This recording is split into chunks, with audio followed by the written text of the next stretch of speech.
ধন্যবাদ জানিয়েছি সরকারকে যে 20,000 কোটি টাকার যে প্যাকেজ দেওয়া হয়েছে শিল্পে যারা ক্ষতিগ্রস্ত বা বন্ধ হয়ে গেছে তাদেরকে চালু করার ক্ষেত্রে নতুন করে যে ইনসেন্টিভ 1.5%-এর জায়গায় 5% করেছে সরকার, সেই ব্যাপারে আমরা সরকারকে ধন্যবাদ জানাচ্ছি। আর আপনারা জানেন বিজিএমইএ বাট এক্সপোর আয়োজন করত, যেটা দীর্ঘদিন ধরে বন্ধ ছিল।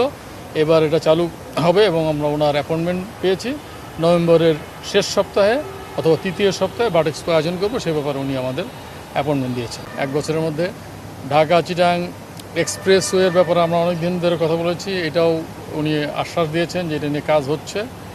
এবং শর্ট টার্ম সলিউশনে জ্বালানির ক্ষেত্রে মালয়েশিয়ার সাথে একটা চুক্তি হবে। মালয়েশিয়াতে ছোট করে আইএসও ট্যাঙ্কের মাধ্যমে জ্বালানি অর্থাৎ এলএনজির সরবরাহ করা হয়।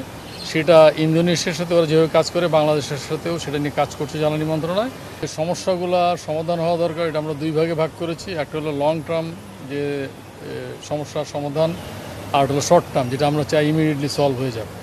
জ্বালানি নিয়ে আমরা কথা বলেছি, উনি বলেছেন যে আগামী 1 বছরের মধ্যে জ্বালানি ব্যবস্থার যে উন্নয়ন হচ্ছে সেটা দৃশ্যমান হবে, এই আশ্বাস দিয়েছে। আমাদের পক্ষ থেকে আমরা বলেছি যে কস্ট অফ ফান্ড অর্থাৎ যে ব্যাংকের উচ্চ সুদের হার, সেটা অ্যাফোর্ড করে ইন্ডাস্ট্রি নতুন করে তৈরি করা খুব চ্যালেঞ্জিং। সেক্ষেত্রে বাংলাদেশ ব্যাংকের যে স্বল্প সুদের যে প্রোগ্রাম আছে, যেমন টিডিএফ অ্যান্ড জিটিএফ, এখানে যেন ক্ষেত্র বাড়ানো হয় যাতে করে নতুন ইন্ডাস্ট্রি আসতে পারে।